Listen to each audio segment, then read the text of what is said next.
Okay, this is the chapter 8 of your NCERT book. All right, beta. And the chapter evolution, that is omitted from the syllabus, but later if I find some time, then I will also make the recording of that particular chapter because it is one of the important chapter. Ma'am, complete chapter has been omitted. पूरा chapter omit हो गया बेटे.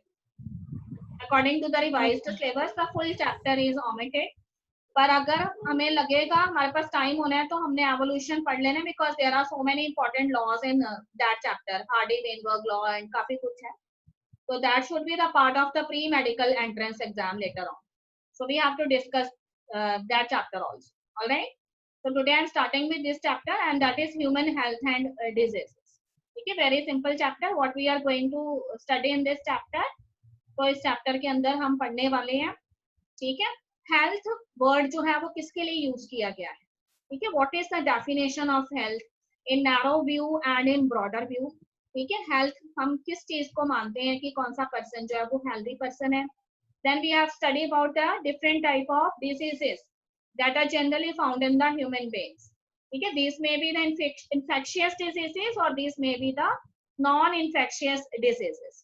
ठीक है बेटे. as the name itself indicate, infectious diseases are those diseases which spread from one person to another, and non infectious diseases वो diseases हैं जो किसी भी पर्सन में अपने आप होती है एंड वन इंडिविजुअल से दूसरे इंडिविजुअल में ट्रांसफर नहीं होती है, ट्रांसमिट नहीं होती है. Okay, we will study in glance about the concept of immunity. ठीक है. What is immunity? It is the overall ability of your body to fight against any kind of infections और diseases. ठीक है. आपकी body की जो overall capacity है या एबिलिटी है कि आप डिजीजेस के साथ फाइट कर सकते हैं, that is known as your immunity. So you have heard in lower classes that immunity is broadly classified into two categories. It may be active immunity or it may be passive immunity. ठीक है बेटे. तो दोनों के बारे में detail में पढ़ेंगे. एंटीबॉडीज क्या होती हैं, उसके बाद हमारा इम्यून सिस्टम जो है उसको हमने कितने तरह के सेल से मिलकर बना हुआ है वो हम जानते हैं. We have two types of immune systems present in our body. One is humoral immune system and second is cell mediated immune system. ठीक है. हमेशा याद रखिए, humoral immune system is always related with antibodies, which are special type of proteins that came into existence in your body when some pathogen enters in your body. All right. Whereas cell mediated system जो है वो cell जो है उसके role के ऊपर based है. तो बॉडी में अलग अलग तरह के सेल्स होते हैं जो डिफेंस से रिलेटेड फंक्शन परफॉर्म करते हैं. आपको बताया था कि there are certain cells whose development takes place from the bone marrow and stay in the bone marrow for longer time, do not migrate from the bone marrow. They are known as the B lymphocytes. All right, beta. And there are some of the cells though whose synthesis or whose birth takes place in the bone marrow, but they do not stay in the bone marrow for longer time and they migrate towards the thymus gland. So these type of lymphocytes are known as the T lymphocytes. तो जो bone marrow में रहते हैं वो B lymphocyte हैं. जो bone marrow से आगे चले जाते हैं वो कौन से हैं? थाइमस ग्लैंड की तरफ टी लिम्फोसाइट है. तो उनके फंक्शन क्या है वो डिटेल में पढ़ेंगे. ठीक है. फिर हम पढ़ेंगे 3 इंपॉर्टेंट डिजीजेस के बारे में. तो one of the important disease that is AIDS. And AIDS का नाम आपको बहुत बार सुना हुआ है. तो AIDS stands for acquired immuno deficiency syndrome. तो here the word syndrome means group of diseases. ठीक है. एक्वायर्ड है, इसका मतलब हमारे अपने अंदर अपने आप से नहीं हुई है, हमने कहीं से ये डिजीज को कैरी किया है और इम्यून सिस्टम के से रिलेटेड है. ठीक है. उसके बाद कैंसर के बारे में पढ़ेंगे. तो there are different types of cancer. So here we are going to study about 2 types of cancer. ठीक है. बिनाइन ट्यूमर्स क्या होते हैं, मैलिग्नेंट ट्यूमर्स क्या होते हैं, ये हम पढ़ेंगे. एंड लास्ट में आपको एक टॉपिक दिया गया है ड्रग एंड एडोलेसेंट्स के बारे में. तो कितने तरह के ड्रग्स हैं, their classification we will study, and how these drugs they spoil the life of youth. ठीक है. वो सारा एडोलेसेंट की लाइफ कैसे खराब कर देते हैं ड्रग्स और किस तरह से हम उनको ड्रग्स जो हैं उनसे बचा सकते हैं, that we will study. Okay बेटा. तो first slide is visible to you. I have written here simply the definition of health. What is meant to you?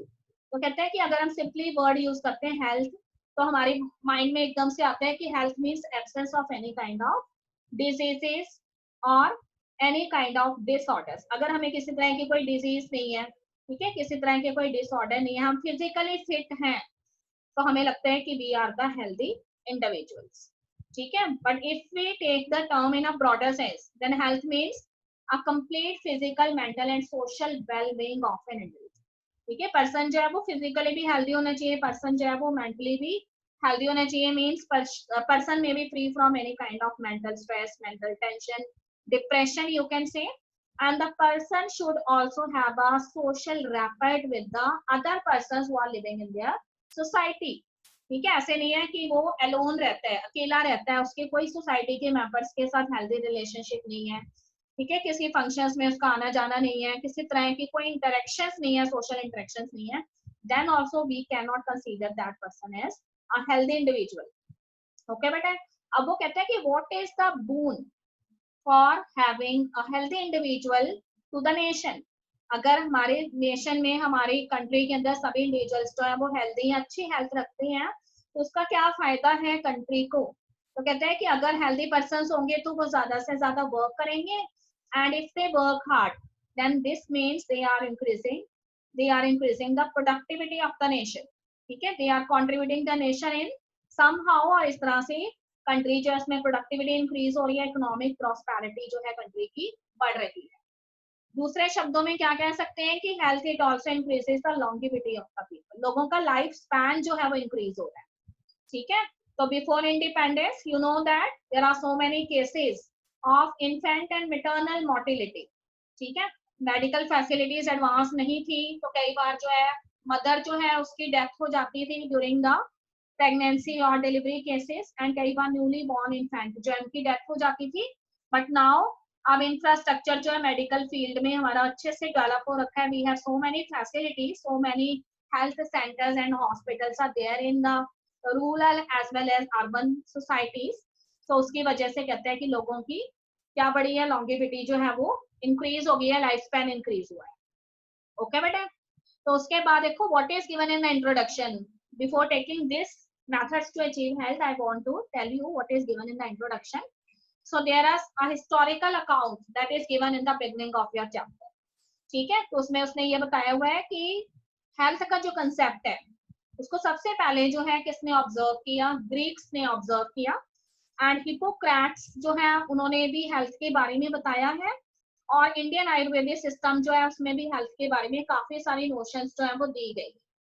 ठीक है, तो there are some false exception is also present regarding the health. तो उसमें देखो एक बहुत खास इसमें ह्यूमर की बात उसने की हुई है. ठीक है, before the discovery of the William Harvey, आपको मालूम है कि विलियम हार्वे जो है उन्होंने ब्लड सर्कुलेशन के बारे में बताया था. तो उससे पहले जो थे ग्रीक जो थे और दूसरे भी कुछ पर्सन्स जो थे, उनका ये मानना था कि those persons which have dark complexion they generally have fever. ठीक है, ऐसे लोग जिनका की कॉम्प्लेक्शन डार्क होता है वो अक्सर ऐसे लोग हैं जिनको क्या रहता है, फीवर रहता है. ठीक है, एंड कोई भी लोग जो होते थे वो ऐसे पर्सन्स को जिनका डार्क कॉम्प्लेक्शन होता था उनको समझते थे कि इनको हमेशा फीवर रहता है. But after the discovery that was done by the scientist William Harvey, ठीक है, तो विलियम हार्वे जो है उन्होंने ब्लड सर्कुलेशन के बारे में जब बताया, उसके बाद बॉडी टेम्परेचर जो है उसको जब नोट किया जाने लगा, तो जब ये ब्लैक बाइल्स जिनको नेम दिया गया था उनके बॉडी टेम्परेचर को चेक किया गया, तो ये पाया गया कि उनका बॉडी टेम्परेचर जो है वो बिल्कुल नॉर्मल है, जैसे कि एक नॉर्मल इंडिविजुअल का होता है, और ये जो मिसकंसेप्शन थी हेल्थ के बारे में वो सॉर्ट आउट हो. ठीक है, तो बहुत टाइम तक जो है लोग जो है इस ह्यूमर में फंसे रहे. उसके बाद देखिए एक चीज और लिखी हुई है बहुत ही खास है. तो कहते हैं कि आपका जो न्यूरल सिस्टम है, आपका जो नर्वस सिस्टम है और आपका जो एंडोक्राइन सिस्टम है, ये आपके माइंड को जो है अफेक्ट करता है. ठीक है, तो neural system and endocrine system means neural system and endocrine system both are concerned with the transport of messages. So whatever problems you have in your surroundings, what kind of stresses you are facing in your habitat, in your surroundings, ठीक है, that has a direct influence on your mental health.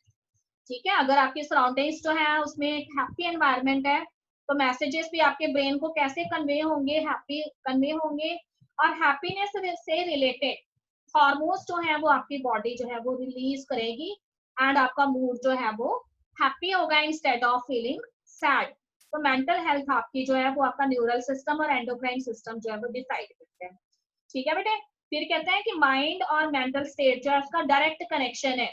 अगर आपका mind disturb है तो आपकी mental health जो है वो अपने आप ही डिस्टर्ब हो जानी है, ठीक है। फॉर एग्जाम्पल अगर आपने किसी तरह की कोई टेंशन है आपके माइंड के अंदर, तो आप देखेंगे कि आपका जो प्रोसेस है डाइजेशन का उस केस में थोड़ा सा ऑल्टर हो जाता है, ठीक है। The things are not digested in your body properly.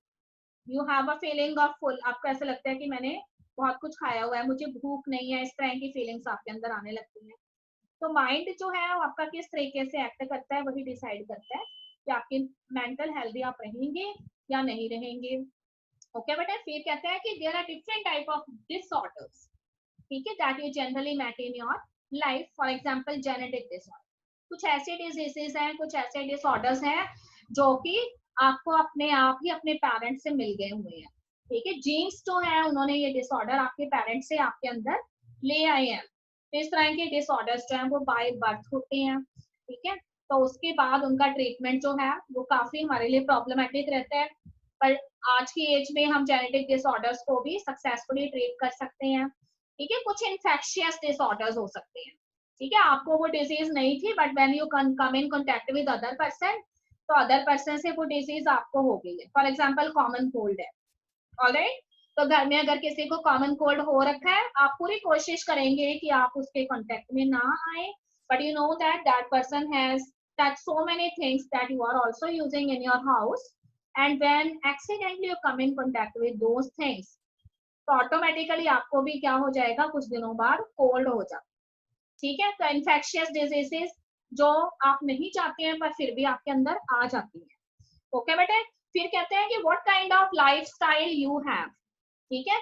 अगर वो कहते हैं हमारा फूड लेने का जो मेथड है वो एक हेल्दी फूड से रिलेटेड है, ठीक है। हम हमेशा क्लीन वाटर जो है वो लेते हैं, ठीक है। क्या चीजें आप कंज्यूम कर रहे हैं, किस तरह का फूड आप कंज्यूम कर रहे हैं, किस तरह का आपका लाइफस्टाइल है, क्या लेथार्जिक लाइफस्टाइल है आपका, ठीक है। क्या आप रेगुलर एक्सरसाइज कर रहे हैं, क्या आप घर में ही बैठे हुए हैं, क्या आप सोते रहते हैं हमेशा। तो this kind of things will also decide whether you are healthy और नॉट, ठीक है। Your eating habits, your sleeping habits, that will also decide. ऐसा नहीं है कि क्लासेस हमारी लेट है तो हम 11 बजे उठ रहे हैं, ठीक है, थोड़े 5 मिनट पहले उठे हैं तो उससे भी हमारी हेल्थ जो है उसके ऊपर इसका इफेक्ट होगा, ठीक है बेटे। तो ईटिंग हैबिट्स और हमारी स्लीपिंग हैबिट्स भी डिसाइड करेंगी, रात को बहुत लेट तक सोए हैं तो सुबह जल्दी नहीं उठ पाएंगे, ओके बेटे। तो here some of the methods are given that how can we achieve the good health, ठीक है। नॉर्मली हम अपने आप ही बता सकते हैं फ्रॉम द लोअर क्लासेस, आपको बताते आ रहे हैं कि we always have a balanced diet. Balanced diet means the diet which contains a proper concentration of proteins, carbohydrates, fats, minerals, vitamins, whatever is required by your body, that should be in appropriate amount. Okay, personal hygiene को maintain करना है हमें, ठीक है। Personal hygiene का मतलब है कि आपने अपनी बॉडी जो है उसको साफ रखना है, ठीक है। और इसके साथ साथ जो है बॉडी जो है उसमें सारे फंक्शंस प्रॉपरली हो सके, मेटाबॉलिक एक्टिविटीज, बायोकेमिकल रिएक्शन अच्छे से हो, तो बॉडी जो है उसको रेगुलर क्या देनी है, एक्सरसाइज देनी है। And you can also use the methods of exercise, previous methods that are used in our ancient society such as yoga, asanas वगैरह कर लेने हैं। वो कहते हैं कि we should have awareness about the disease, ठीक है। हमें जो है डिजीज के बारे में अवेयरनेस होनी चाहिए, ऐसा ना हो कि we are suffering from some disease but we are not very much careful about the disease, ठीक है। हमें डिजीज हो रखी है पर हम उसको एक तरफ फेंक रहे हैं, we are not taking care of कि हमें ये डिजीज हुई है। We should met with doctor, we should take proper precautions so that that disease should not be reach a critical stage, alright बेटे। Proper disposal of the waste, कहते हैं कि waste जो है उसका डिस्पोजल किस तरीके से हो रहा है हमारे घर में, क्या हम अपने जो है जो भी वेस्ट डिस्पोजल मैकेनिज्म्स हैं उनकी साफ सफाई रख पा रहे हैं, नहीं रख पा रहे, क्या आपके टॉयलेट्स जो हैं वो क्लीन है, क्या आपके सीवरेज सिस्टम्स जो हैं वो प्रॉपर हैं, ठीक है। क्या आपके घर में आने वाला ड्रिंकिंग वाटर जो है वो बिल्कुल क्लीन है, उसमें सीवेज वाटर जो है वो मिक्स नहीं हो रखा है, ठीक है। Vaccination, vaccination against the infectious disease, ठीक है बेटे। तो time to time we should have a proper knowledge about vaccination, हमें पता होना चाहिए कि कौन सी डिजीजेज इन्फेक्शियस डिजीजेज है, और उससे हमें प्रोटेक्ट करने के लिए हमें क्या करना है, वैक्सीनेशन करवाना। ठीक है बेटे। कंट्रोल ऑफ वेक्टर्स, देखो there are so many diseases which are vector borne diseases. ठीक है, डेंगू की डिजीज है, जैसे मलेरिया है, और फिलेरियल बॉम्ब्स है। ठीक है, तो इस तरह की डिजीजेस जिसमें मॉस्किटोस हैं, फ्लाइज हैं, या फिर सर्टेन इंसेक्ट्स जो हैं वो वेक्टर्स हैं। तो we should control these vectors. कैसे कंट्रोल करेंगे? हमें मालूम है majority of these vectors they are growing in stagnant water, तो वाटर को इकट्ठा नहीं होने देना है। ठीक है, प्रॉपर ड्रेनेज सिस्टम होना चाहिए। और अगर वो कहता है कि कहीं पे हमें इंसेक्ट्स की लार्वास ग्रो करते हुए नजर आ रही हैं, तो we have to eliminate that breeding grounds by spraying some specific type of medicines और specific type of drugs over there. Alright. फिर कहता है कि maintenance of hygienic food and water resources. ठीक है, फूड आपका हाइजीनिक फूड होना चाहिए। ठीक है, फूड जो है उसको आपने कहाँ पे स्टोर करके रखा हुआ है? क्या आप हर रोज अपना रेफ्रिजरेटर जो है इसको क्लीन कर रहे हैं? क्या उन यूटेंसिल्स को आप क्लीन कर रहे हैं अच्छे से जिसमें आप फूड सर्व कर रहे हैं या फूड कुक कर रहे हैं? ठीक है, वाटर रिसोर्सेज आपके क्या क्लीन है? क्या घर के अंदर आपका वाटर टैंक जो है उसको मंथ में कई बार साफ किया गया है या नहीं किया गया? ऐसे तो नहीं है पिछले 1 ईयर से वाटर टैंक की सफाई नहीं हुई है, कई सालों से नहीं हुई है। ठीक है बेटे, तो we must have to maintain hygienic food as well as water resources, जहां से हमारे घर में ड्रिंकिंग वाटर आ रहा है और ब्रीथिंग के लिए हम वाटर यूज कर रहे हैं, that should be appropriate. Alright बेटे, what is given in the third paragraph? Types of diseases. तो कहते हैं कि वी हैव डिवाइडेड डिजीजेस और disorders broadly into two major categories. It may be infectious diseases. I have already discussed the diseases that are transmitted from one person to another. ठीक है, simple सी disease हमें अक्सर हो जाती है, common cold. ठीक है, अगर स्कूल में क्लास में किसी एक स्टूडेंट को कॉमन कोल्ड हुआ है और वो स्टूडेंट आपका फ्रेंड है, आप उसके साथ टिफिन शेयर कर रहे हैं, आप उसके साथ नोटबुक शेयर कर रहे हैं, आप उसके साथ बुक यूज करते हैं, उसका पेन पेंसिल यूज करते हैं, तो नेचुरली आपको भी कॉमन कोल्ड हो जाएगा। ठीक है, या फिर आप बस में ट्रेवल कर रहे हैं, आपके साथ एक पर्सन बैठा है जो कोल्ड से सफर कर रहा है, तो that person when sneeze the droplets will also enter in your nose also and you will get common cold very soon. Alright बेटे, non infectious disease, those diseases which are not transmitted from one person to another. For example, ठीक है, for a longer time you is considered as a healthy person, but एकदम से आपको news मिलती है that then certain type of cells they increase their number rapidly in your body, and doctor said that you are suffering from so and so type of cancer. So this cancer disease that is unique to you. Earlier you are not suffering from it, but now you get this disease. Not by any kind of infection, it is developed within your body by the abnormal growth of the cells. So this is known as a non-infectious disease. ठीक है बेटे, ads के बारे में क्या ख्याल है? हाँ जी, एड्स के बारे में क्या ख्याल है कि वो इन्फेक्शियस होगी कि नॉन इन्फेक्शियस होगी? कहिए। Non infectious. हाँ जी, सेक्सुअल कांटेक्ट से हो सकती है। हाँ, हो जाएगी। ठीक है बेटे, सेक्सुअल AIDS. कांटेक्ट से तो हो ही जानी है ना। यस। तो मैरिड कपल्स तो हैं, मैम बाकी हस्बैंड टच वाइफ। से थोड़ी ना फैलती है। देखो बेटे मैम अगर किसी का ब्लेड यूज किया जाए, okay, still the government has collected data regarding the aid, but sometimes if some person, ठीक है, कोई ऐसा पर्सन है जिसके बारे में नहीं आइडेंटिफाई हो सका है कि ये पर्सन जो है इसको एड्स है, and that person have some sexual relation with a healthy person, ठीक है, तो बेशक हम ये नहीं कहते कि चलो जी इन्फेक्शियस, हम तो एक तरीके से नहीं भी मानते, पर अगर किसी तरह के कोई सेक्सुअल रिलेशनशिप रहते हैं या ब्लड ट्रांसफ्यूजन हो जाता है, तो उस केस में वो डिजीज जो है वो स्प्रेड हो जाएगी।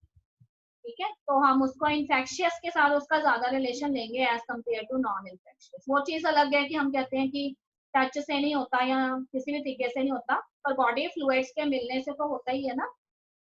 ठीक है बेटे, उसके बाद हमें बताया गया पैथोजेंस के बारे में। तो what are this pathogens? As the name itself indicate, the disease causing agents are known as pathogens. ठीक है, तो जिस भी हैबिटेट में हम रह रहे हैं, जिस एनवायरनमेंट में हम रह रहे हैं, we are coming in contact with so many pathogens in our habitat. It may be a bacteria, it may be viruses, protozoans, helminths. ठीक है, कहाँ पे प्रेजेंट है? कहीं पे भी प्रेजेंट हो सकते हैं, एयर में, वाटर में, सॉइल में, कहीं भी हो सकते हैं। ठीक है, कौन सी चीज को आप टच नहीं करेंगे? तो ये पैथोजेंस जो है वो वेट कर रहे हैं कि कब वो आपकी बॉडी के अंदर एंटर कर जाए, ठीक है। तो ये पैथोजेंस जो है वो क्यों वेट कर रहे हैं, because they are the parasites, they are the parasites, they always in search of a particular host, they want to enter into the body of the host so that they can survive successfully। तो कहते हैं कि pathogens जो है वो आपकी body में अलग अलग तरीकों से एंटर करते हैं, ठीक है। समटाइम आपके नेसल पैसेजेस से वो एंटर कर जाते हैं, समटाइम आपके माउथ के जरिए वो एंटर करते हैं, कई बार आपकी स्किन को इन्वेड करके वो आपकी बॉडी के अंदर एंटर करते हैं। तो अलग अलग तरीके से आपकी बॉडी में एंटर कर सकते हैं। फिर कहते हैं कि पैथोजन क्योंकि जो है पैरासाइट है, तो देखो उसने होस्ट ऑर्गेनिज्म जो है उसके साथ कोई फ्रेंडशिप तो नहीं करनी ना, उसने हमेशा होस्ट ऑर्गेनिज्म जो है उसको हार्म पहुंचाना है। तो whenever a pathogen it enters into your body, it always interfere with the normal vital activities that are occurring in your body। तो जो भी आपके वाइटल फंक्शंस हैं उसमें उसने प्रॉब्लम करने लग जानी है। अगर वो रेस्पिरेटरी पैसेज से एंटर हुआ है, इसका मतलब आपके रेस्पिरेटरी ऑर्गन्स में किसी ना किसी तरीके से डैमेज जरूर करने वाला है, ठीक है। अगर आपके ब्लड के अंदर एंटर हो गया तो आपके आरबीसीज को या डब्ल्यूबीसीज को किसी ना किसी सेल्स को डिस्ट्रॉय जरूर कर रहा है। अगर आपके लीवर में एंटर हो गया तो लीवर को डैमेज कर रहा है। अगर इंटेस्टाइन में हो गया है तो आपको इसका मतलब एब्जॉर्प्शन, फूड एब्जॉर्प्शन या डाइजेशन से रिलेटेड प्रॉब्लम्स होने वाली है। फिर कहते हैं कि मॉर्फोलॉजिकली भी वो डैमेज पहुंचाता है एंड फंक्शनली भी डैमेज पहुंचाता है, ठीक है। आपकी बॉडी के बहुत सारे फंक्शंस जो है उनको खत्म करने की कोशिश करता है या स्लो डाउन कर देता है। मॉर्फोलॉजिकली आपके ऑर्गन्स जो है उनको डिस्ट्रॉय करता जा रहा है। फिर कहते हैं कि पैथोजन जो है वो बहुत ही क्लेवर है, ठीक है बेटे। क्लेवर के सेंस में है, जिस भी ऑर्गन के अंदर उसने एंटर करना है उसकी नॉलेज रखता है उसके एनवायरनमेंट की, ठीक है। फॉर एग्जांपल स्टमक में अगर पैथोजन एंटर होने वाला है तो उसको मालूम है, उस पैथोजन को ये मालूम है कि स्टमक में उसको कैसा एनवायरनमेंट मिलने वाला है, एसिडिक एनवायरनमेंट मिलने वाला है, वहाँ HCl एसिड है। तो उसके अपनी बॉडी जो है उसको इस तरीके से बनाया है कि it can easily face the effect of the HCl acid and after facing it, ठीक है, he has the ability to survive in that acidic environment। Some sort of functions are there in the body of the pathogen that are make them able to survive in different kind of environment, it may be acidic, basic or whatever kind of environment। okay बेटे, so this is all the things regarding the pathogen। अब देखो यहाँ पे हमें कुछ bacteria नजर आ रहे हैं, ठीक है। तो these bacteria which cause the disease typhoid, ठीक है, typhoid disease a kind of A fever, हमें अक्सर जो है वो सुनने में आता है, ठीक है, पुअर हाइजीनिक कंडीशंस की वजह से। और ये डिजीज जो है इसका कॉजल ऑर्गेनिज्म जो है वो एक बैक्टीरियम है, और ये पिक्चर जो है वो उस बैक्टीरियम की है, and this is the bacterium salmonella typhoid. Alright, salmonella typhoid, sometimes in some books it is written salmonella typhosa. तो this is the bacteria which causes the typhoid fever, ठीक है। टाइफाइड फीवर जो है हमें कैसे महसूस होता है बॉडी में, तो कहते हैं कि ऐसे नहीं है कि हमें एकदम से बहुत ज्यादा फीवर हो जाएगा। The person who is suffering from typhoid it has a normal range of fever, उसके अंदर अक्सर जो है वो ठीक ठाक सा फीवर जो है वो बना रहता है, ठीक है। तो आपको मालूम है आपकी बॉडी का नॉर्मल टेम्परेचर कितना है, आपकी बॉडी का नॉर्मल टेम्परेचर है 37 डिग्री सेल्सियस, ठीक है बेटे। तो टाइफाइड वाला जो पर्सन है ना उसके अंदर जो है 49, 50, ठीक है, थोड़ा सा बॉडी टेम्परेचर से ऊपर फीवर रहेगा, मतलब हमेशा उसमें फीवर बना रहना है। और पर्सन जो है उसको फैटीग की फीलिंग होनी है, ठीक है, लॉस ऑफ एपिटाइट हो जाएगा, किसी तरह की कोई उसको भूख नहीं लगनी है। ऐसा पर्सन जो है वो हमेशा थका हारा रहेगा, ठीक है, ऐसे लगेगा कि हमेशा उसको आराम करते रहना चाहिए। स्लीपिंग हैबिट्स जो है उसकी बढ़ जानी है अचानक से। एब्डोमिनल पेन जो है वो ऑब्जर्व करते हैं कई बार। अब देखो यहाँ पे एक फ्लो चार्ट आपको नजर आ रहा है, कहते हैं कि कैसे हो गया पर्सन को टाइफाइड, तो पुअर हाइजीनिक कंडीशंस की वजह से, ठीक है, lack of proper hand washing. कई बार हम क्या करते हैं, हमने खाना खाने के लिए बैठना है और हम बहुत जल्दी में, हमें भूख लगी हुई है और घर वाले हमें कह रहे हैं कि you have to wash your hand but we are not washing, ठीक है, हम कह रहे हैं भूख लगी है बाद में देख लेंगे, तो हाथ हमने वॉश नहीं किया एंड खाना खा लिया। ओके बेटे, and sometimes in village women's, village में जो विमेन्स होती हैं वो जनरली क्या करती हैं, काउडंग केक्स बनाती हैं। ओके बेटे, काउडंग केक्स जब उन्होंने बनानी है तो उसके बाद वो कहते हैं कि they are not properly washing their hands, then such type of bacteria is there and that bacteria, ठीक है, उनके हैंड्स में चला जाएगा और उन्होंने क्या कर दिया, फूड कुक कर दिया। अब जितने भी मेंबर्स को वो फूड सर्व किया उन सबको भी आगे वो टाइफाइड जो है वो बांट देंगी। तो इस तरीके से कंटेमिनेटेड फूड एंड वाटर के जरिए टाइफाइड जो है वो होता है। ठीक है, बाहर से हम कुछ लेकर आए हैं, रेस्टोरेंट से कुछ मंगवाया है, but that food is not the hygienic food. ठीक है, we don't know how those people they cook that food और whether the hygienic habits are maintain during that और नॉट।